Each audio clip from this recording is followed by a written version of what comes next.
Primera carta de Corintios, capítulo 3, vamos a leer verso 10 al 23.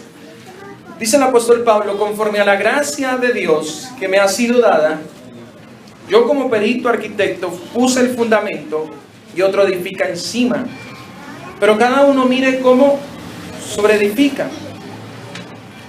Porque nadie puede poner otro fundamento que el que ya está puesto, el cual es Jesucristo.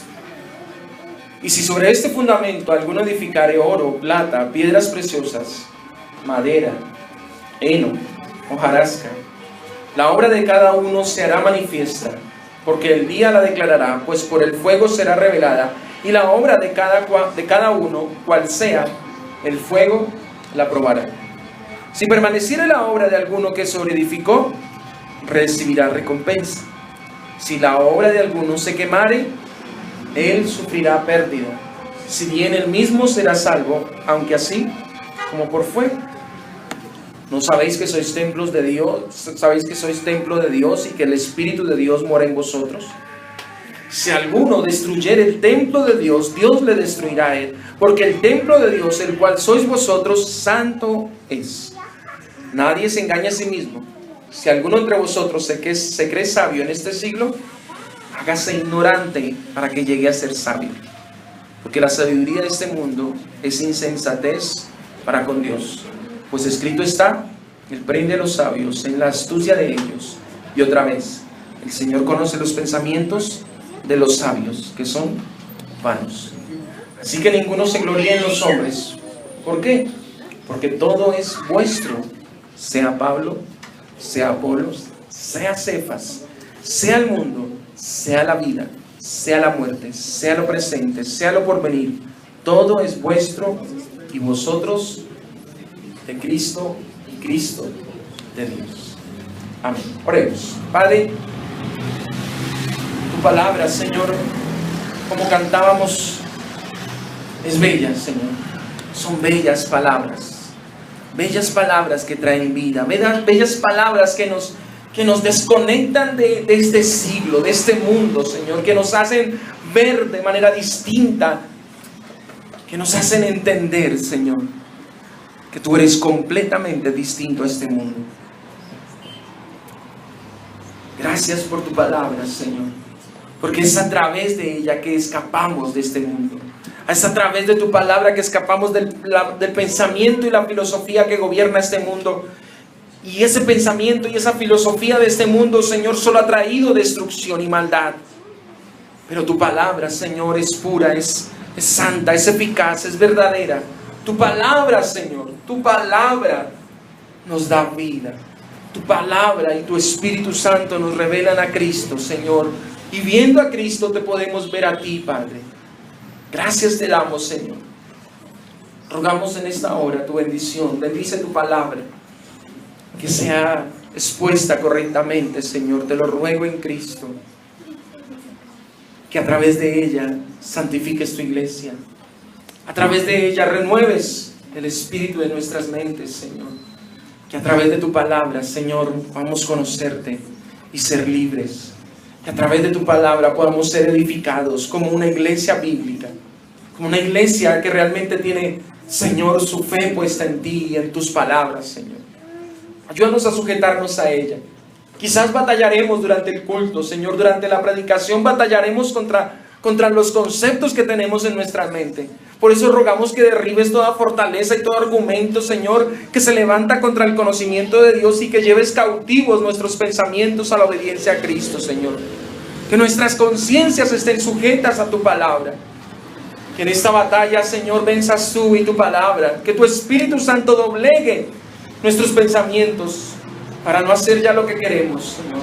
Para no hacer el resto de nuestras vidas en la iglesia lo que queremos, sino lo que tú nos dices, lo que tú nos enseñas. Vence en este día, Señor, vence a través de tu palabra. Y que en todo esto, Señor, seas tú glorificado. Que en todo esto sea tu nombre exaltado. Ten misericordia del predicador. Él solo puede transmitir palabras. No puede hacer más. Pero tú puedes cambiar las mentes y los corazones. Ten misericordia del predicador. Perdona su torpeza. Perdona, Señor, su negligencia, su incapacidad. Y a pesar de él, Señor, bendice tu iglesia con tu palabra. Edifícala, santifícala, llénala de ti, Señor. Todo esto para la gloria tuya, en Cristo Jesús. Amén. Amén.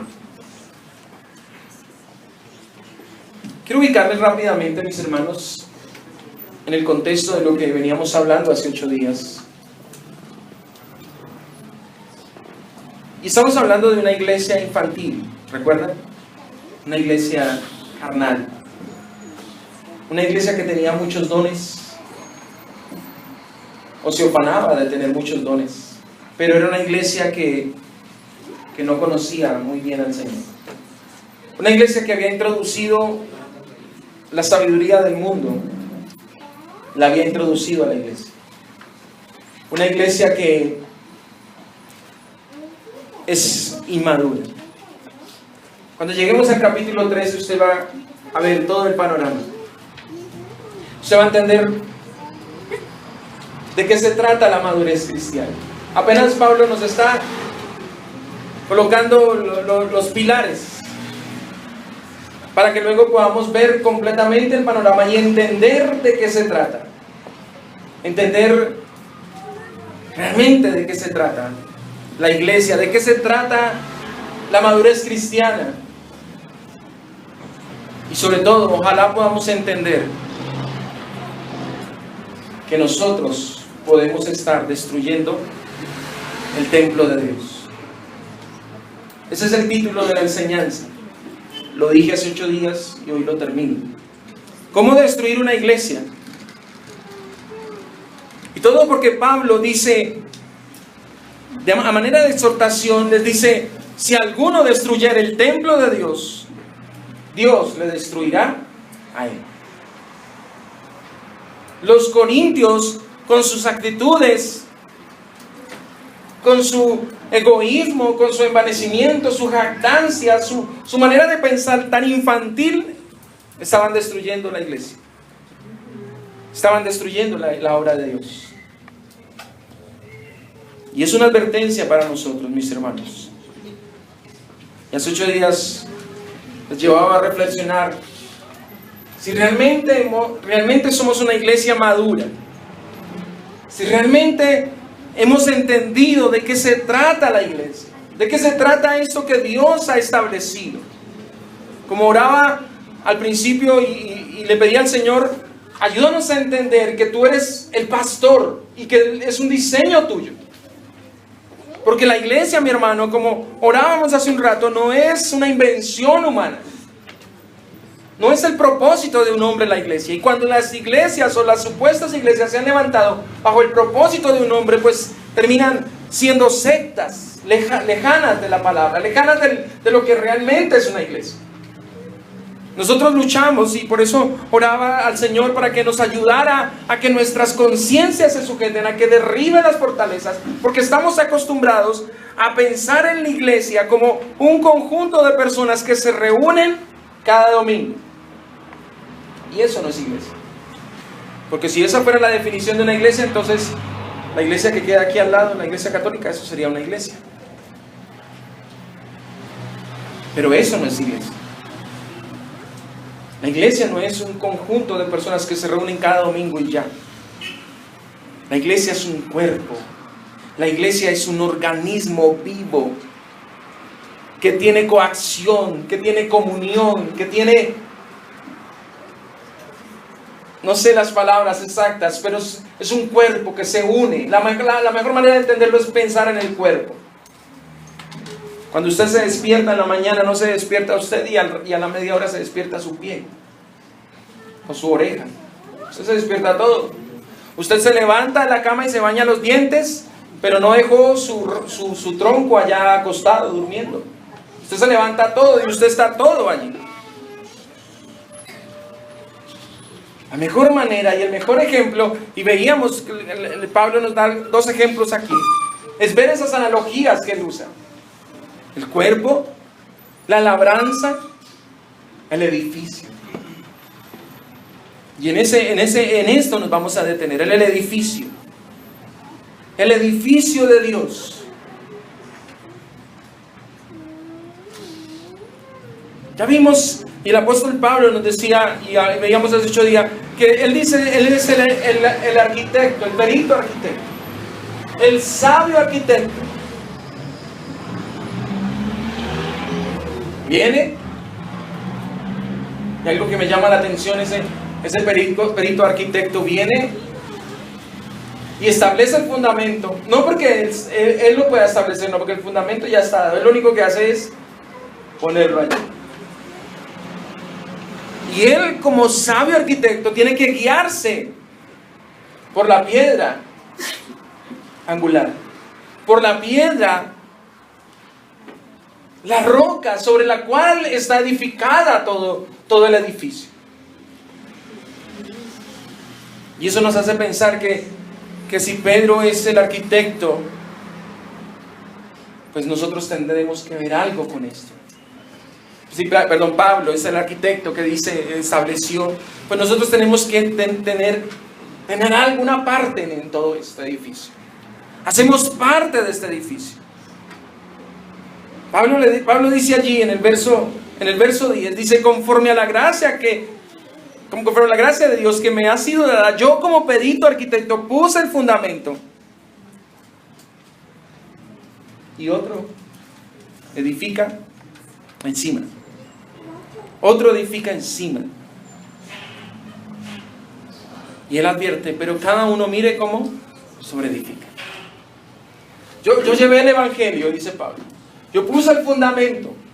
Pero ojo, yo me fui. Y ahí les queda. Y tienen que seguir la tarea. Y ustedes no pueden desviarse de esa roca. Yo les explicaba hace 8 días, ¿no?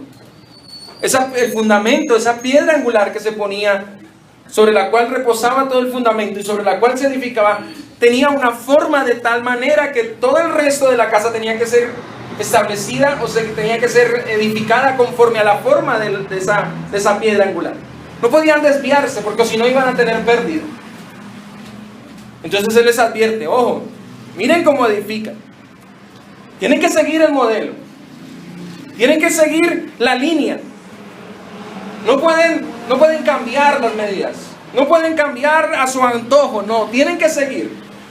Miren cómo sobreedifica cada uno.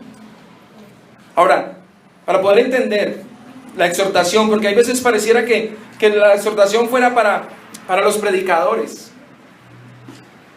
Pareciera que Pablo estuviera diciéndole, bueno, los que vienen y van a mirar a ver cómo sobreedifica, pero resulta que Pablo les está hablando a la iglesia de Corinto.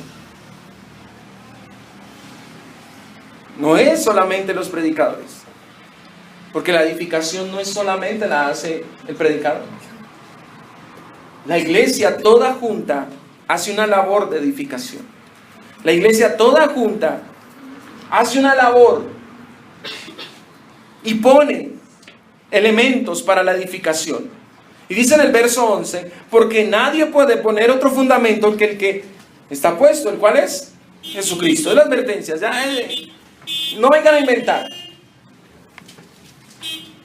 No vengan a experimentar. Ya hay un fundamento, guíense por él. No pueden poner otro. ¿No les gusta ese fundamento? Bueno, entonces váyase, porque usted no hace parte de este edificio. Usted no hace parte de esta construcción. Este es el fundamento. Tiene que sujetarse a él y dirigirse por esa línea.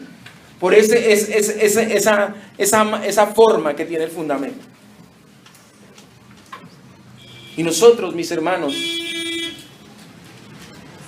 y decía hace 8 días, tenemos que entender el fundamento. Nosotros tenemos que pedirle al Señor que cada día nos ayude a sujetarnos más al lineamiento que Él ha establecido. No podemos desviarnos. La iglesia, como es un diseño de Dios y estaba reposada sobre un fundamento que es Cristo, esta iglesia no puede tener otra forma distinta a la de su fundamento. Pensemos rápidamente. Si su fundamento es humilde, ¿cómo debe ser el resto del edificio? Humilde. Si su fundamento no buscó lo suyo, ¿cómo debe ser el resto de la iglesia? Tampoco debe buscar lo suyo. Y pudiéramos poner una lista larga de las cualidades del fundamento. Y en esas cualidades es la que la iglesia tiene que ir sobreedificándose. Es sobre esos fundamentos, sobre ese fundamento, esos lineamientos de ese fundamento es que nosotros tenemos que seguir construyendo. No es bajo el antojo de uno o del otro. Y más en esta época que vivimos, donde usted ve por internet y escucha uno por allá, por acá. A mí por ahí a veces me escriben pastores que fulano dijo tal, sutano dijo tal. Y hay criterios por todos lados. Unos dicen que sí, otros dicen que no. ¿A quién le hacemos caso? Fácil. Sujetémonos al fundamento. Veamos el fundamento. Miremos a Cristo. Él nos va a decir, Él nos va a responder. No es lo que fulano piense o sutano. No es lo que a mí me parezca o lo que a ti te parezca. La iglesia se edifica solamente guiada por ese fundamento, el cual es Cristo, y no puede ser cambiado, no puede ser de otra manera. Ese es el fundamento. Y sobre ese es que tenemos que seguir edificando. Ahora, ¿por qué hay veces hay algunos ladrillos que se quieren salir? No sé, a mí me parece que deberíamos extendernos un poquito más allá. A mí se me viene a la mente, perdónenme la comparación. Entonces, hoy en día las casas, ¿no? Entonces se hace la casa, pero para ganar unos centímetros, entonces el segundo piso le sacamos 50 centímetros hacia afuera. O sea, no seguimos. Y entonces el tercero saquémosle otros 50, ¿no? No estoy diciendo que esté mal, pero quiero ponerlo como ejemplo. Que en la medida que entonces uno dice, no, pero mejor hagámoslo así. Mejor no nos pongamos tan radicales. Mejor hagámoslo como, no, mis hermanos. El edificio debe tener la forma de su fundamento.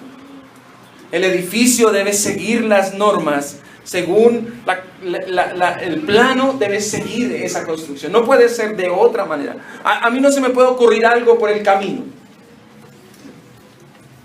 Imagínense el arquitecto haciendo sus planos, se esforzó, y él tomó medidas y dice, es así.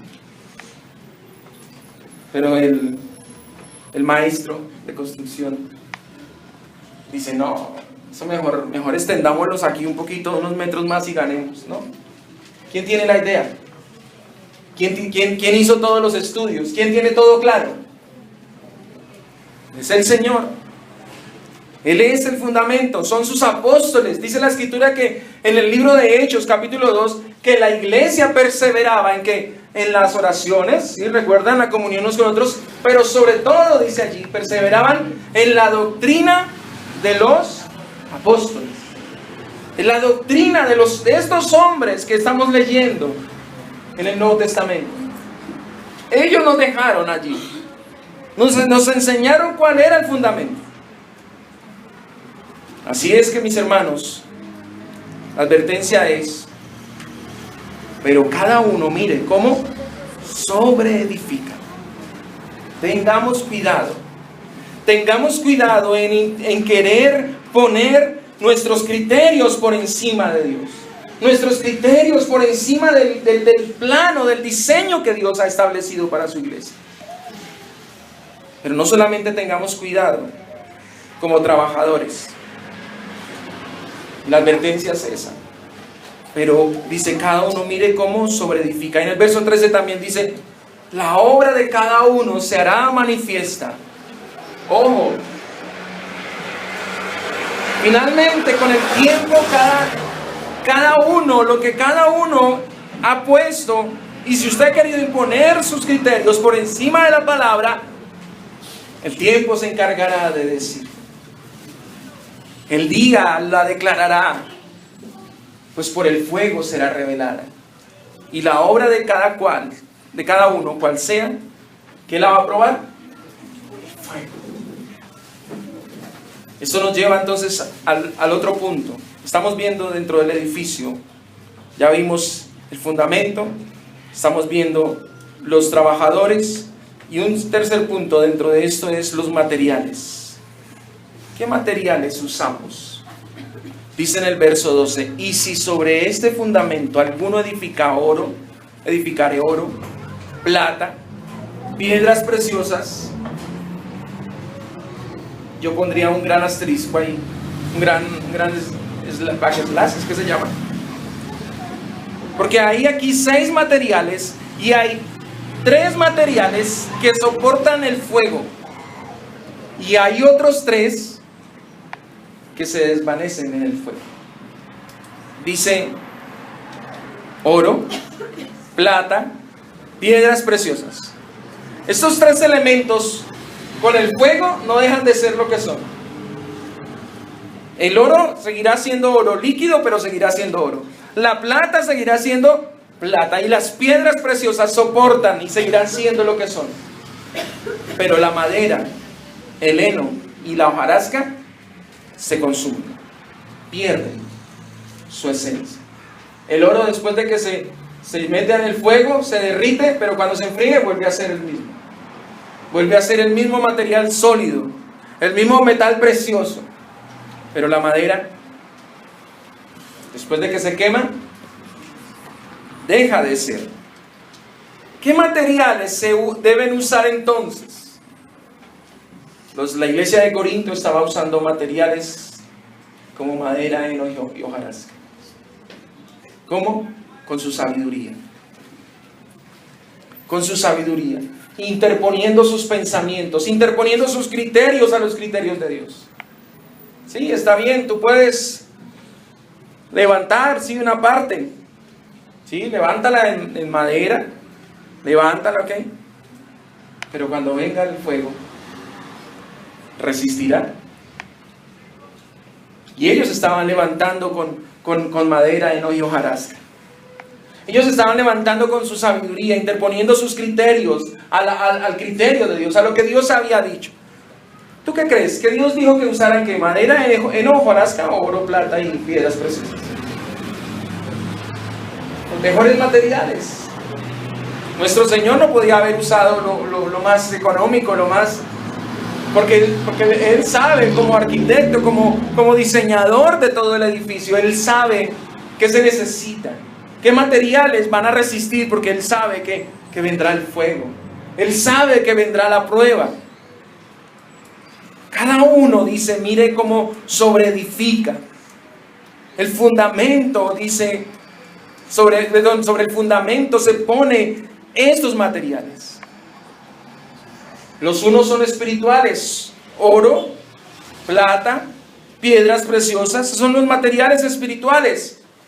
Pero los otros, como la iglesia de Corinto, usaban materiales de segunda clase, con su sabiduría, interponiendo sus criterios, poniendo por encima sus pensamientos a lo que Dios había establecido. Si el Señor dice que el más grande en el reino de los cielos es el que sirve, eso es así. Eso es así, no puede ser de otra manera. ¿Quién es más sabio? ¿Dios o los hombres? El Señor. Pero tristemente vemos hoy en día la iglesia, cómo ha cambiado, cómo hemos traído del mundo. Entonces, decía un pastor decía un pastor, hoy en día los pastores parecen más ejecutivos de alta gerencia que siervos. Andan en carros último modelo, con sus agendas llenas de actividades, de conferencias y cantidad de cosas.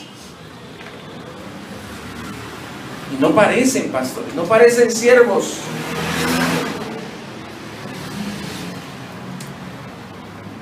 Cada uno mire cómo sobreedifica. ¿Qué estás poniendo tú, mi hermano? ¿Qué estás aportando tú para la edificación de la iglesia? ¿Estás aportando conforme a la Escritura materiales espirituales? ¿Estoy aportando con esos materiales espirituales? Entonces yo vengo y oro, y yo sé que el camino es la oración, yo sé que el camino es estudiar más la palabra, yo sé que ese es el camino para que el Señor siga edificando.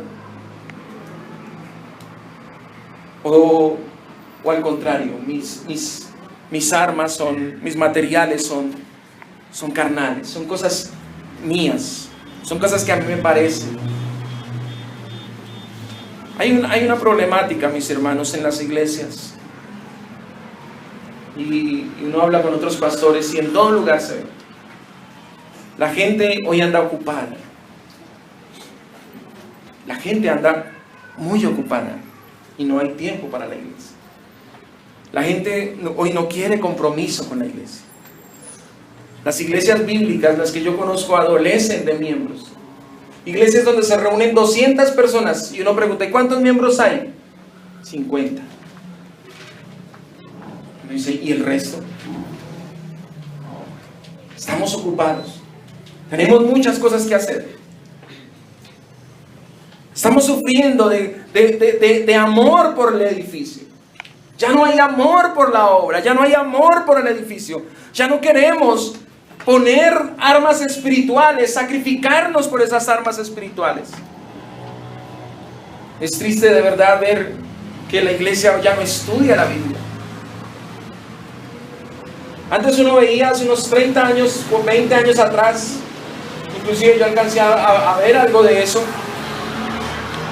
En las iglesias había amor por la palabra y era tan así que la gente estaba todo el tiempo memorizando versículos y se hacían batallas bíblicas. Y resulta que llegaba, se reunían entre semana y entonces comenzaba el hermano, por favor, salúdenos. Entonces se levantaba el hermano y saludaba y tenía que decir un versículo de memoria. Y luego se levantaba y yo saludo al hermano Michael y el hermano Michael se levantaba y saludaba a todos y daba otro versículo y así se saludaba la iglesia. Hoy en día eso ya no.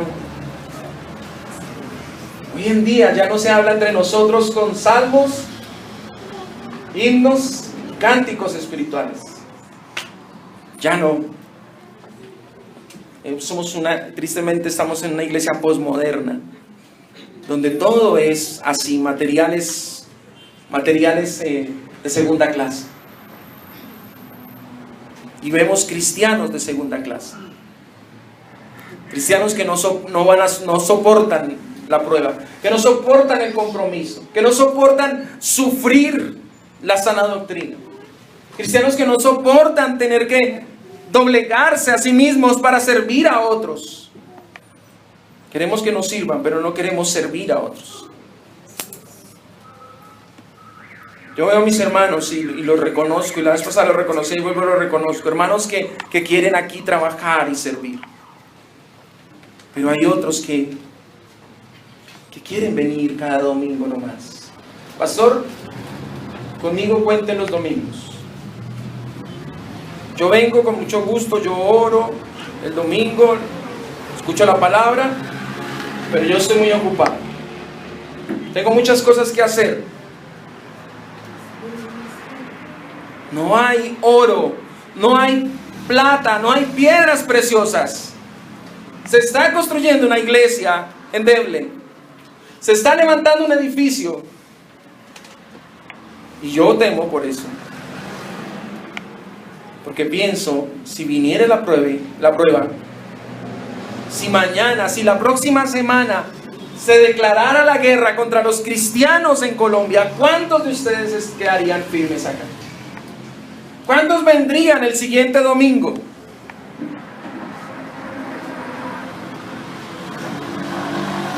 Creo yo que poquitos. Perdónenme que sea tan sincero, pero es la verdad, vendrían poquitos. ¿Y por qué? Porque si llueve, usted no viene. Como con mucho menos va a venir si sabe que lo van a matar por Cristo. ¿Es la verdad o no es la verdad? ¿De qué estamos hechos, mis hermanos? ¿De qué está hecho usted? ¿Qué clase de cristiano es usted? ¿Qué clase de material es usted? Ojo con eso. ¿Somos oro, plata, piedras preciosas? ¿O simplemente somos madera, heno y hojarasca? La hojarasca no sirve de mucho, ¿cierto? Inclusive ni para calentarse uno. Ayuda a prender el fuego y de ahí después ya toca meterle madera para que más o menos dure. Pero el oro, mis hermanos, la plata y las piedras preciosas resisten el fuego. Yo quiero que tú te evalúes en esta mañana. ¿Podrás resistir el fuego? ¿Podrás resistir la prueba? Y están matando cristianos en el Oriente Medio. Y yo me pregunto, si eso sucediera acá, ¿resistiríamos? ¿Resistiríamos?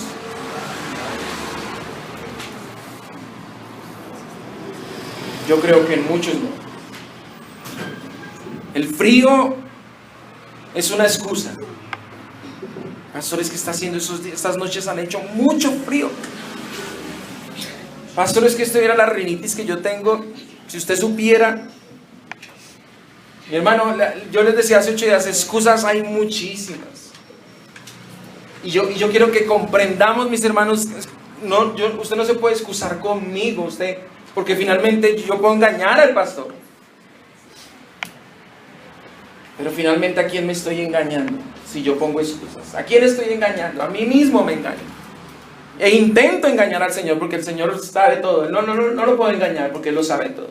E intento engañar al Señor. Dice allá en el verso 14: si permaneciere la obra de alguno que sobreedificó, ¿qué va a hacer? ¿Recibirá qué? Recompensa. ¿Quieres la recompensa? Claro, esa sí la queremos todos. Pero para que la recompensa venga, dice que tiene que permanecer la obra de cada uno. Es decir, tienes que ser oro, plata o piedras preciosas para poder permanecer después de la prueba. Y permaneciendo en la prueba, entonces después vendrá ¿qué? La recompensa. Apocalipsis nos habla de eso mucho. El Señor les dice a una iglesia, no recuerdo en especial cuál iglesia: vas a ser echado en la cárcel por 10 días. Y si resistes, entonces después vendrá la recompensa. Satanás echará a algunos de vosotros en la cárcel. Y está hablando de un contexto de persecución. Y vemos una iglesia perseguida allí. Una iglesia sufriente allí. Pero una iglesia hecha de material fuerte. Una iglesia que persevera. Una iglesia que permanece. Una iglesia que se esfuerza, mi hermano. No creas que ser oro es fácil. No creas que llegar a ser oro es fácil. Si no, pregúntale a Catherine Ibarwen. Se necesita de esfuerzo. Se necesita de disciplina. Se necesita de doblegarse a sí mismo para poder llegar a ser. Pero de esa manera no vamos a poder seguir siendo algo que realmente materiales buenos que edifiquen. Luego nos habla entonces de la paga, ¿no? La paga es la recompensa. Los malos obreros usan malos materiales y tienen pérdidas. Dice en el verso 15, la parte A, dice: si la obra de alguno se quemare, él sufrirá ¿qué? Pérdida. Sufrirá pérdida. Aunque si eres creyente, hay ahí una parte que te asegura. Dice: si bien él mismo será salvo, aunque así como por fuego. Si eres creyente, finalmente el Señor te llevará al otro lado, por su gracia. Pero ojo, ¿cómo edificas? ¿Qué pones tú? ¿Cómo sirves tú? ¿Qué clase de material? Luego dice en el verso 16: ¿no sabéis que sois templo de Dios y que el Espíritu de Dios mora en vosotros?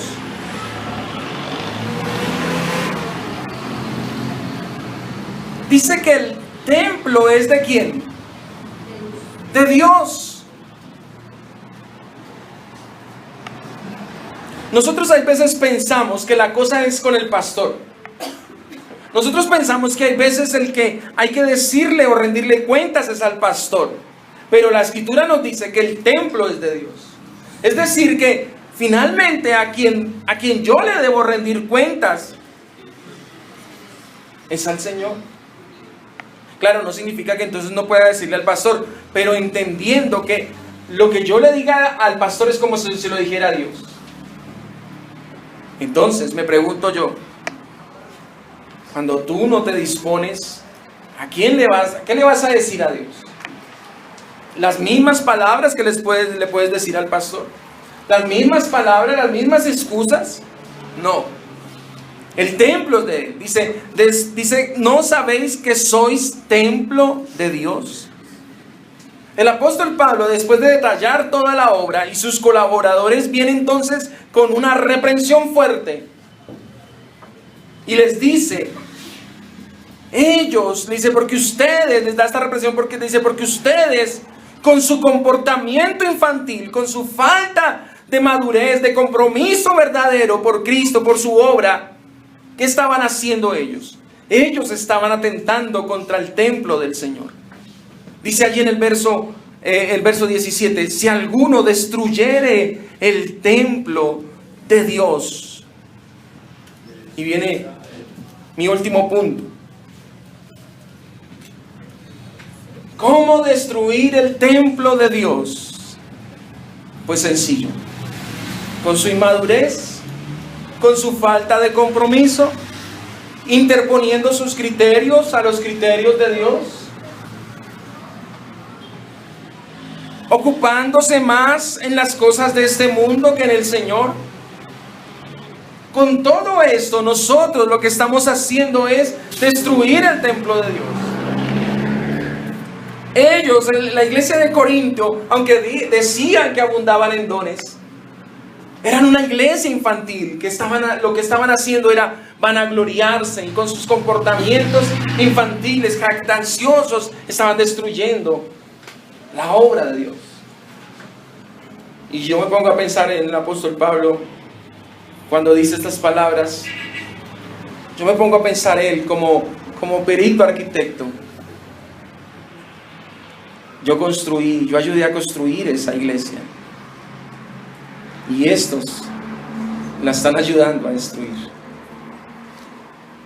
Estos están ayudando con sus actitudes a destruirla. Con sus actitudes infantiles. Por su falta de entendimiento, estaban destruyendo la obra de Dios. Y yo me pregunto en este punto, y ojalá mi hermano usted se pregunte, ¿cómo yo puedo estar destruyendo el templo de Dios? Nosotros tenemos un problema. Todos tenemos un problema. Y es que pensamos que lo que nosotros hagamos o dejemos de hacer no va a afectar a nadie, sino solamente a nosotros. Y todo esto porque, lo he hablado muchas veces, tenemos un pensamiento posmoderno. Pensamos que cada uno allá con su vida mire lo que hace. Pero resulta que Dios no funciona así. ¿Usted recuerda el caso de Acán? ¿Sí lo recuerda? Aquel hombre que dice la escritura entró en la tierra prometida y cuando llegaron y derrotaron a Jericó, él tomó un lingote de oro y un manto babilónico, ¿y qué hizo? Y lo escondió debajo de su tienda. Y dice la palabra de Dios que lo que sucedió a continuación fue que el pueblo de Israel fue a batallar contra el siguiente pueblo, contra los de Jai. ¿Y sabe qué pasó? El pueblo de Israel fue derrotado. Y luego la escritura nos muestra que todo esto sucedió porque Acán se robó un lingote de oro y un manto babilónico. Desobedeció lo que Dios había hecho. Nosotros, mis hermanos, con ese pensamiento posmoderno, pensamos que nosotros podemos hacer lo que querramos. Yo puedo dejar de ir un domingo y no pasa nada en la iglesia. Yo puedo dejar de orar y no va a pasar nada en la iglesia. Quiero decirle que eso no es así. Quiero decirle que Dios nos ve como un solo cuerpo.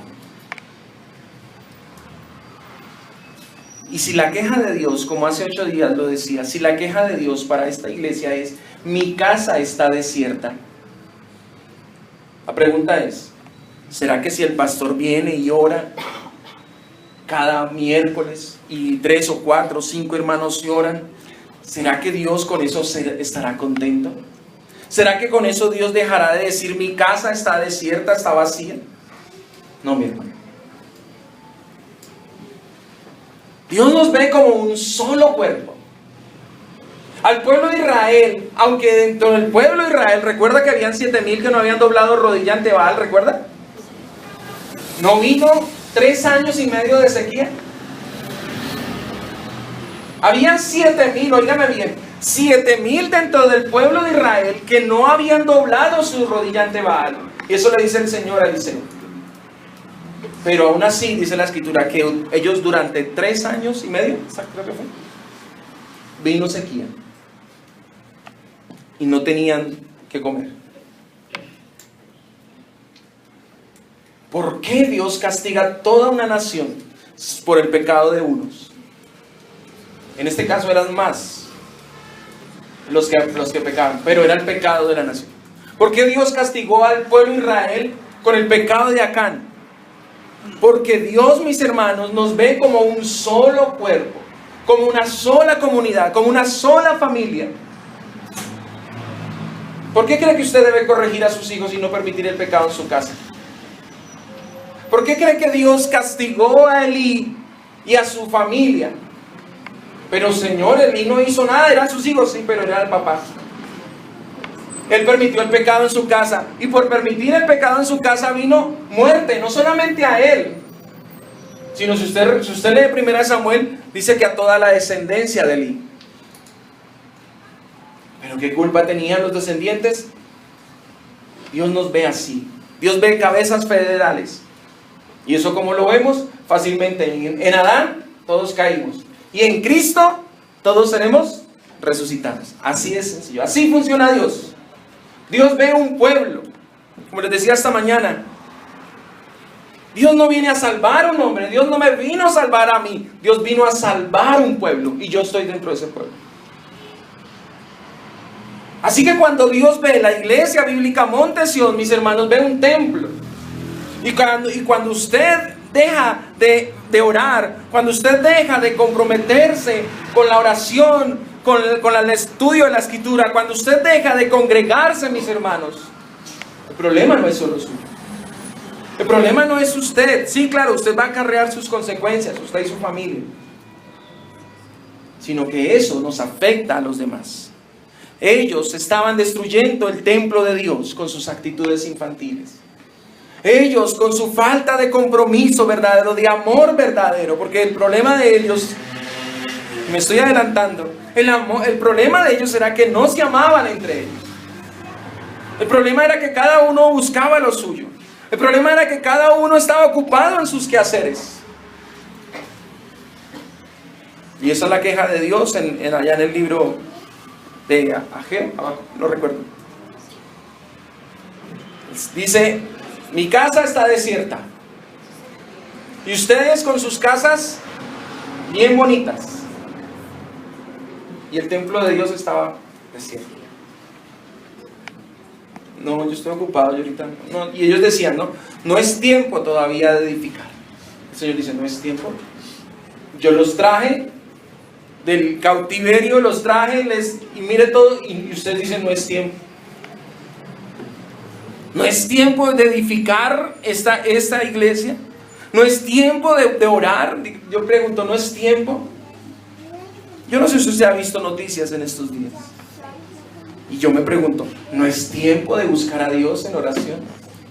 ¿No es tiempo de doblegar nuestro corazón y humillarnos y clamar a Dios por nuestra nación? ¿No es tiempo? No, eso es allá los camioneros. No, eso es allá. No, hermano, vuelvo y repito, lo que pase con uno, lo que haga uno, lo que haga el presidente, lo que haga el ministro, lo que haga cualquier colombiano tiene que ver con todos nosotros, hermano. La maldición y el juicio va a caer sobre todo Colombia, no sobre uno solo. Sobre todos va a caer. Yo no sé si usted le asusta, pero yo sí temo, de verdad. Créame que no estamos lejos de estar en el camino hacia Venezuela. No estamos lejos, mis hermanos. Y no solamente lo digo por el presidente Santos, no, lo digo porque todo se está dando, mis hermanos. Todo va hacia allá, todo apunta a que nosotros seremos la segunda Venezuela. Pero no, yo estoy ocupado. Yo y mi casa Sí, quiero decirle, cuando venga la calamidad, también va a tocar su casa. Claro, y no podemos pedirle a los restos de los colombianos, a los otros 40 millones de colombianos que oren, porque ellos no conocen a Dios. ¿Por qué creen que el Señor dijo que nosotros éramos la sal y la luz? Porque nosotros somos la esperanza. La esperanza de nuestra nación somos nosotros. Y si la iglesia está distraída, si la iglesia está ocupada, y ustedes y cada uno de nosotros ocupados en nuestros quehaceres, pues hermanos, como dicen por ahí, apague y vámonos. Esto se acabó. Así de sencillo, mis hermanos. Dice en el verso 18, nadie se engañe a sí mismo. Si alguno entre vosotros se cree sabio en este siglo, hágase ignorante para que llegue a ser sabio. Hermanos, ¿tú crees que tú estás bien? ¿Tú crees que así como vas bien?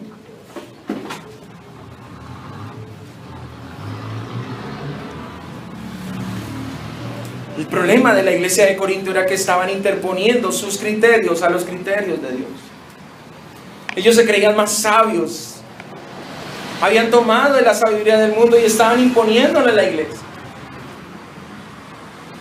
Esa es otra manera de traer falsa profecía a la iglesia. No solamente la falsa profecía, es decir, el Señor te dice y hablar de parte de Dios aunque Dios no haya hablado. No, ellos también estaban con sus criterios, interponiendo por delante. Su actitud infantil se ve entonces en esto, en que ellos se creían mejores cristianos que otros. Y yo temo que esta iglesia haya caído en eso. No, tenemos sana doctrina. Qué bien, somos una buena iglesia. Mentiras, mis hermanos. Una buena iglesia, una verdadera iglesia, mi hermano. Es una iglesia que está buscando al Señor, que ora, que busca al Señor.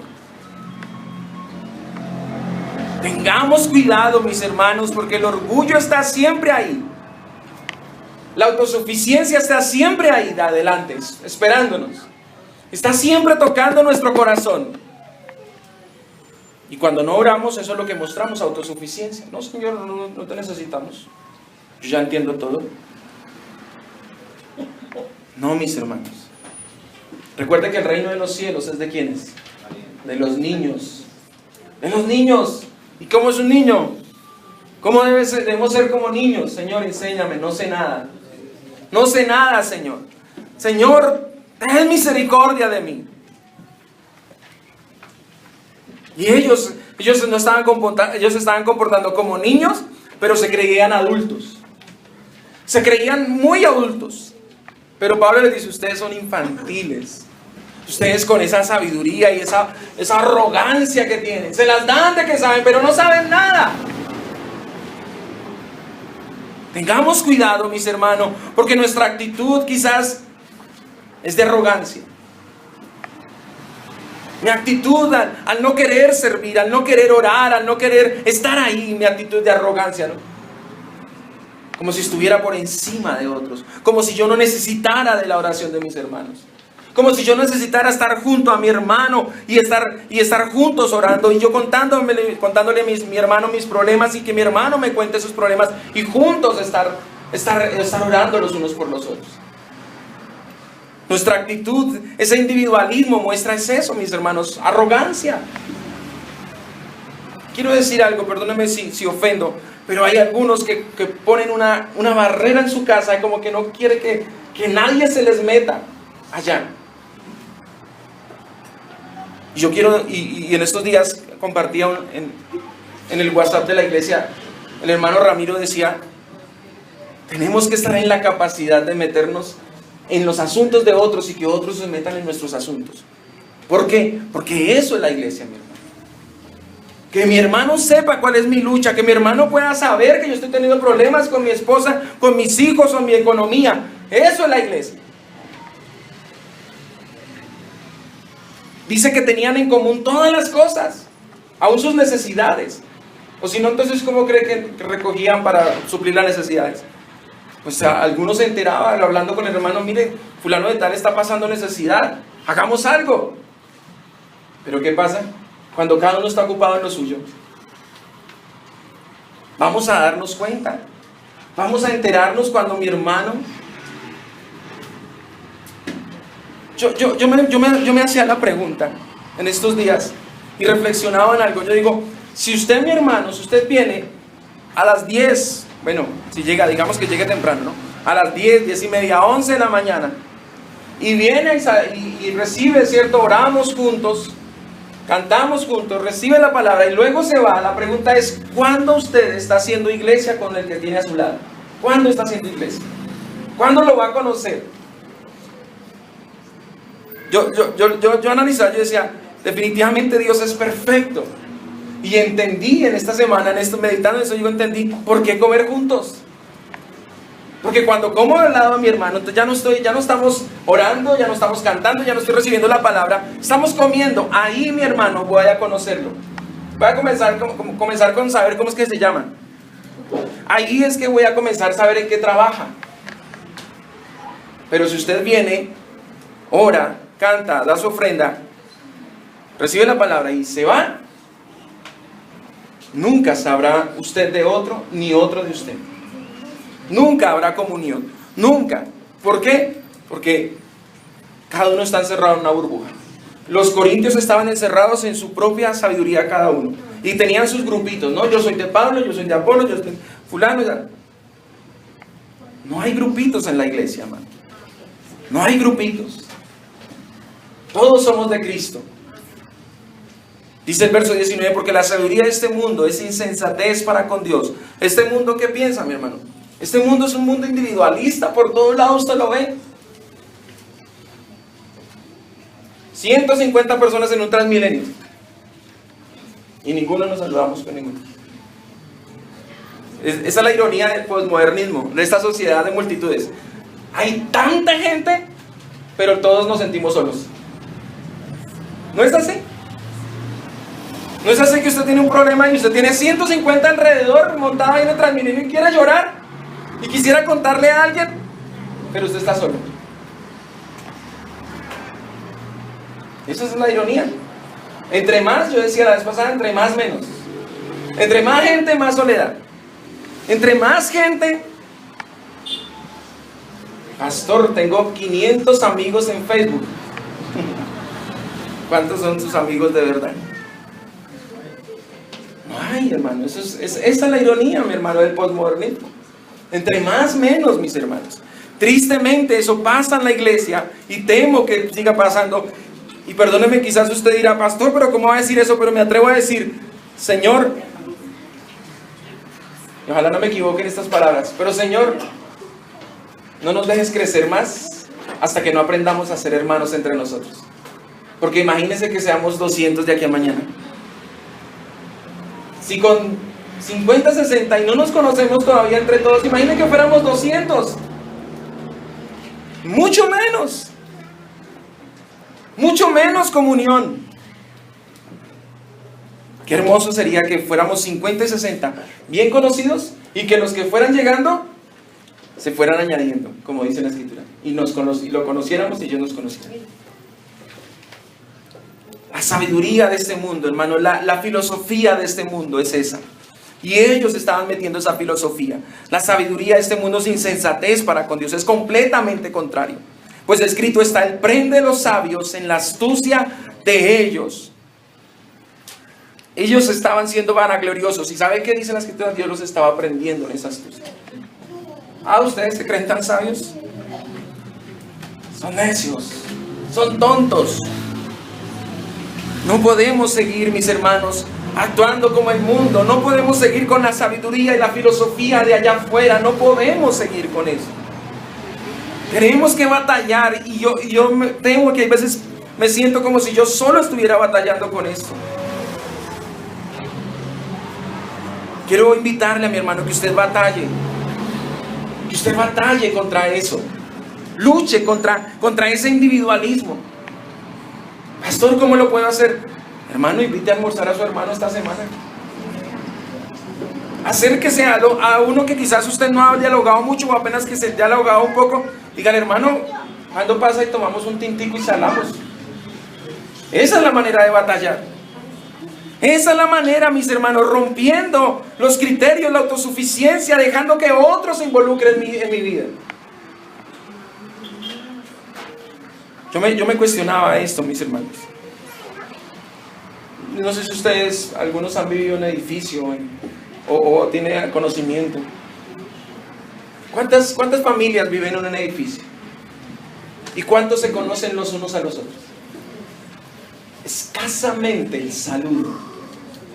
Escasamente nos saludamos, pero no queremos, cerramos nuestra puerta y no queremos saber del otro.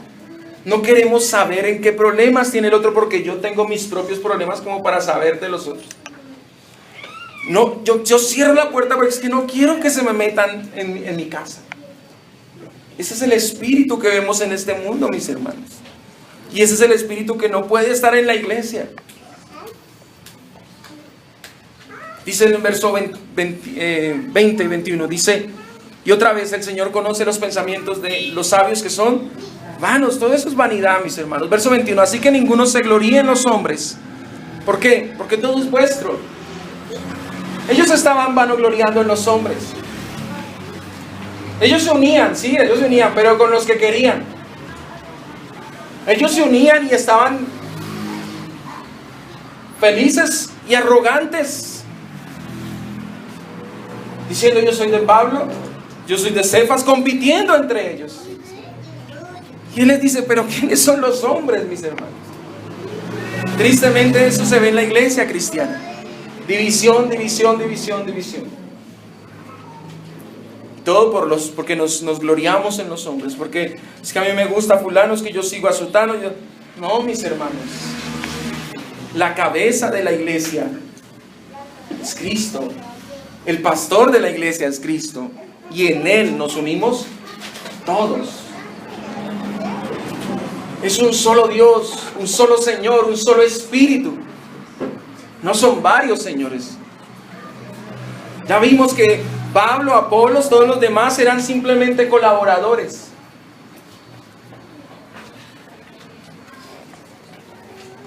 Y yo tengo esto, mi hermano, y lo estoy viendo. Yo tengo quizás con la mayoría de ustedes, yo tengo una buena conversación. Hablamos, yo le escribo, usted me escribe, nos llamamos. Pero temo que esto solamente esté en una sola dirección. Se está formando líneas, pero así no hay nada. Usted no es de Alejandro. Usted es de la iglesia, mi hermano. Usted no le pertenece a un hombre. Todos le pertenecemos a Cristo.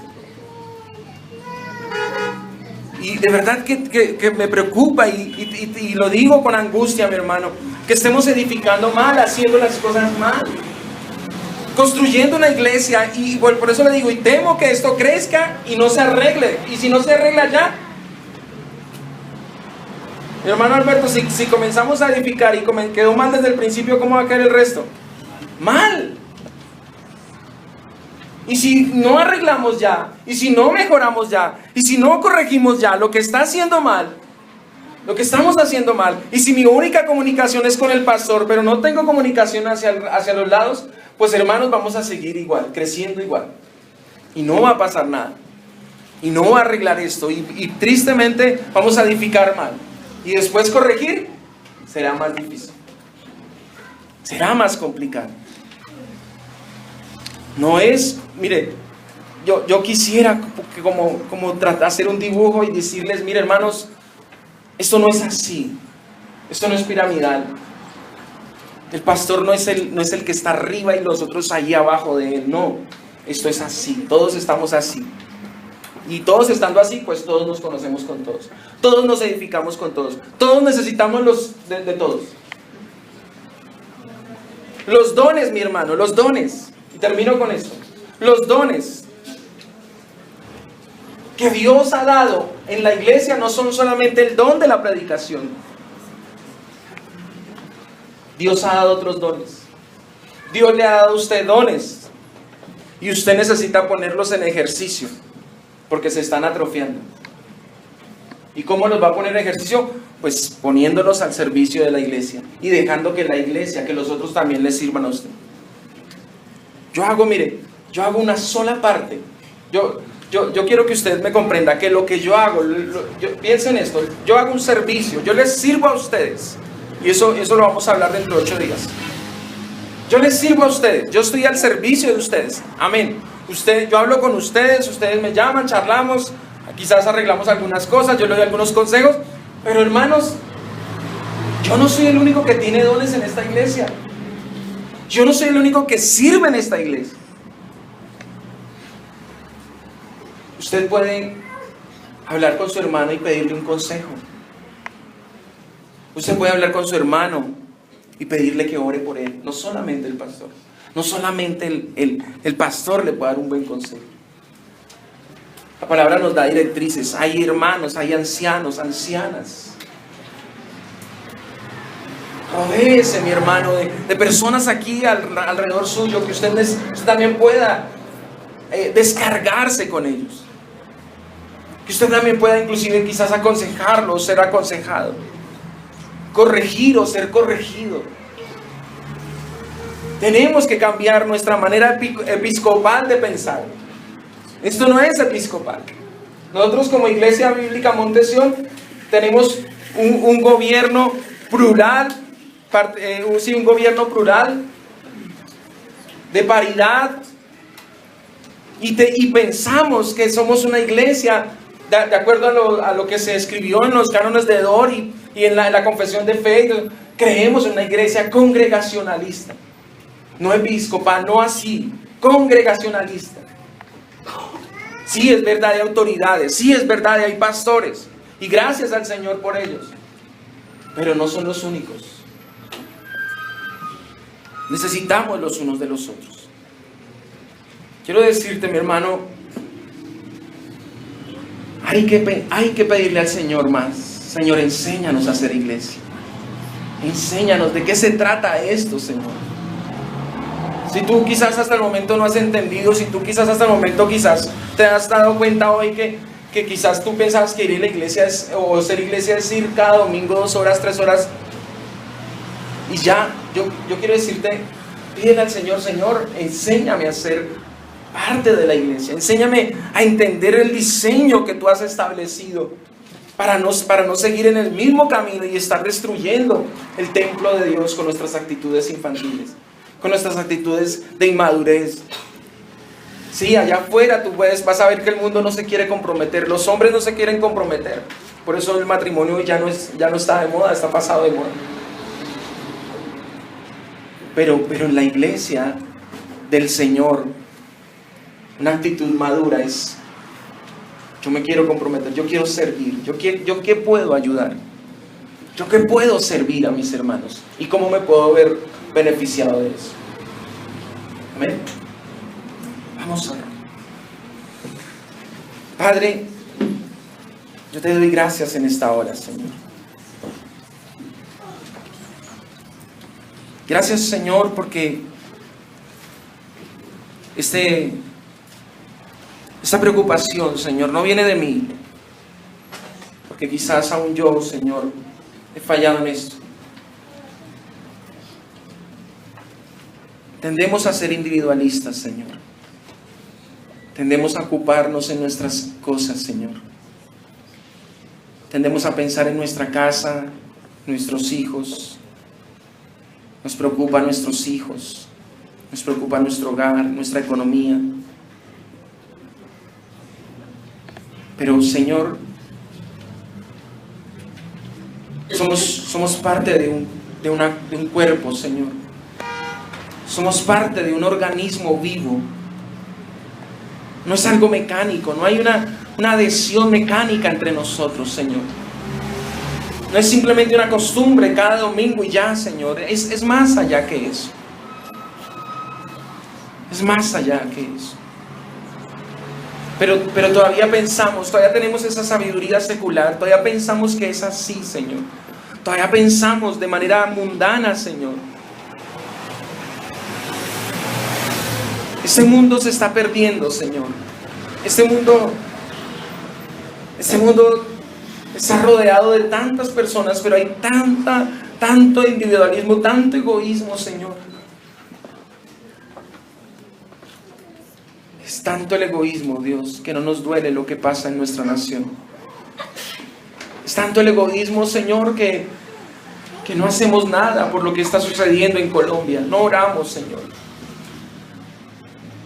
Estamos ocupados en nuestra casa, estamos pensando en nosotros. Desde que tengamos una cama caliente, Señor, un plato de comida, Señor, no interesa lo que pase de puertas para afuera. Señor, ese es el pensamiento de este mundo.